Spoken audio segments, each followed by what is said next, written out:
Hello students, today it is 14th July Tuesday and it is a turn for your English tutorial. Friends, we have finished first read and today we are going to start our first poem. The name of the poem is The Road Not Taken. Life में हमें two options मिलते हैं, two roads मिलते हैं, left या right. We can't go on both the roads. हम दोनों roads पे नहीं जा सकते, इसीलिए हमें एक ही रोड, एक ही ऑप्शन चूज करना पड़ता है. लेकिन कभी कभी हमें अफसोस होता है कि हमने ये रास्ता क्यों लिया, हमने वो रास्ता जो छोड़ दिया, उस रास्ते पे हम चले होते तो कैसा होता. लेकिन हमारे पास एक ही ऑप्शन है. The poet Robert Frost tells very important thing about our life. He says that it is very important to make choice. जो रास्ता हम चूज करते हैं वही हमारा भविष्य बनाता है. इसीलिए at the time of making choice one must be very very careful. We must choose wisely. हमें वाइजली, विजडम के साथ चूज करना पड़ता है. सोच समझकर रास्ता पसंद करना चाहिए, क्योंकि हमारा पूरा भविष्य हमारी आज की चॉइस पर है.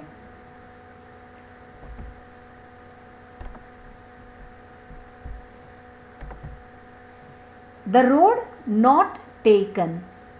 This is well-known poem and it is about making choices and the choices that shape us. Robert Frost, थोड़ा सा हम कवि के बारे में, पोएट के बारे में जान लेते हैं. Robert Frost is an American poet who writes simply but insightfully. वो अपनी अंदर के विजन से पोएम्स लिखते हैं about common ordinary experiences. The experiences which he writes are very much common, sometimes very ordinary also, but all his poems give us a very important message. For example, today we will start this poem, The Road Not Taken. It is a very small poem, but yet it gives us a very valuable message. Two roads diverged in a yellow wood, and sorry, I could not travel both.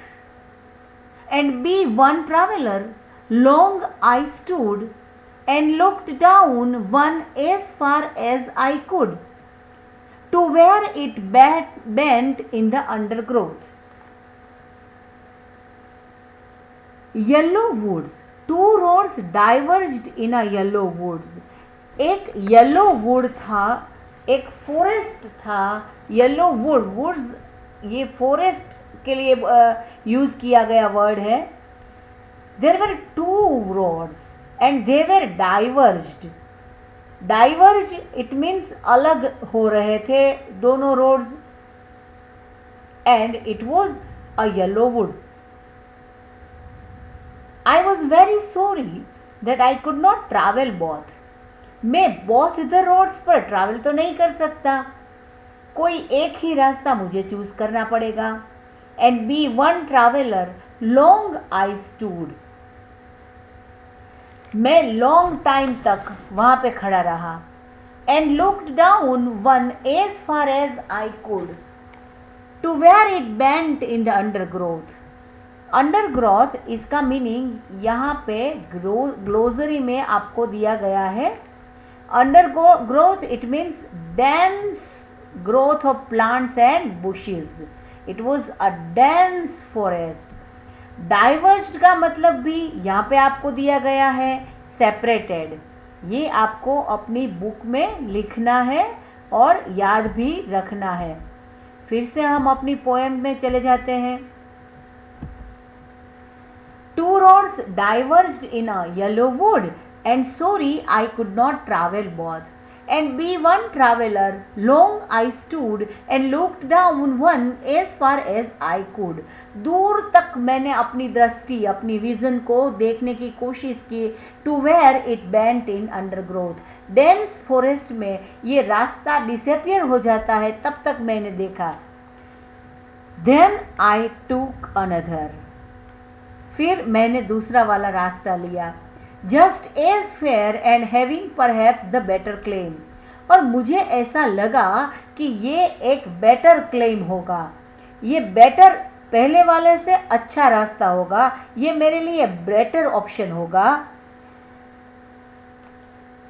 He chose second because the path was grassy. Grassy, grass, it means grass.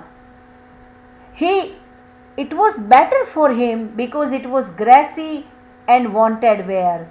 Though as for the passing there had worn them really about the same. Life में भी हम कभी कभी कोई option लेते हैं, कोई रास्ता चूज करते हैं, तो इसमें भी प्लस माइनस दोनों होते हैं. He selected the second road because it was grassy and wanted wear. Though as for that passing there had worn them really about the same. The poet was adventurous. He selected the road which was not worn out. It means उस रास्ते पर कोई नहीं चला था. Because it was a grassy road. Grass है, वो safe था. It was not worn out. ये रास्ता worn out नहीं था. It means no one had walked on this way, and that's why our poet selected that option. And both the morning equally lay, it leaves no step had trodden back. Trodden इसका मतलब होता है trodden back, it means walk over. Oh, I kept the first for another day, yet knowing how way leads on to way, I doubted if I should ever come back. And both that morning equally lay. दूसरे दिन सुबह उसको पता चला कि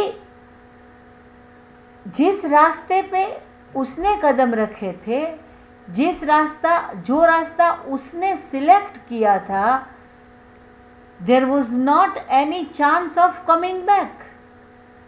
Oh, I kept the first for another day, yet knowing how way leads on to way, I doubted if I should ever come back.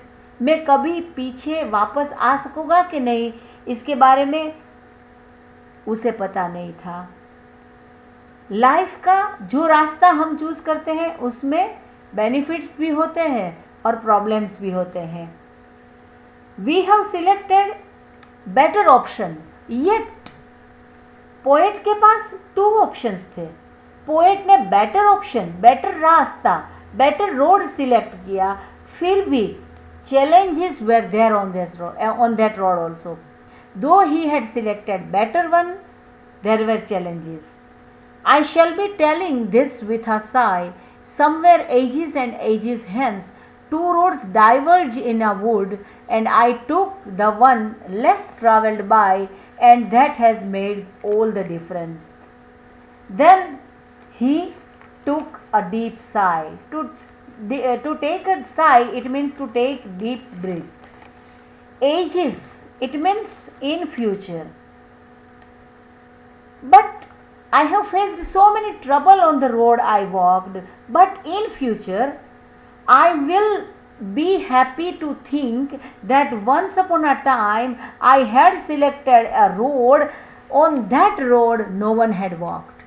मैंने एक ऐसा रास्ता पसंद किया था जिसके ऊपर कोई नहीं चला था. I had selected the road which was not travelled by anyone. I took the one less travelled by, and that has made all the difference.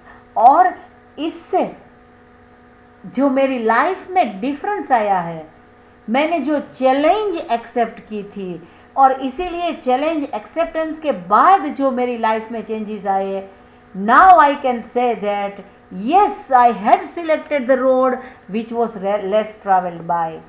Only few people could take this type of challenges, and I am happy that I could be that type of person. So this is the end of the poem. When we will meet in the school, I will explain you once again in the school. ये grocery है, ये आपको अच्छे से आपकी book में लिखना है. At the end, there is a nice line by Jawaharlal Nehru. Time is not measured by passing of years, but by what one does, what one feels, and what one achieves. हम जल्दी से मिलने वाले हैं, क्योंकि जब भी school खुलेगी हम ये पोएम मैं आपको वंस अगेन क्लास में सेकंड टाइम करवाऊंगी. इस वीडियो लेक्चर में तो सिर्फ मैंने आपको थोड़ा सा ओवरव्यू दिया है. बाकी क्वेश्चन आंसर और ऑल दिस थिंग्स और इसके अंदर जो ग्रामेटिकल यूज़ हुआ है सब हम क्लास में डिस्कस करेंगे. तब तक के लिए good bye, stay home, stay safe, take healthy food, take best maximum use of time, please help your parents, don't watch too much TV, don't waste time. Goodbye. I miss you all. I really miss you all. Bye.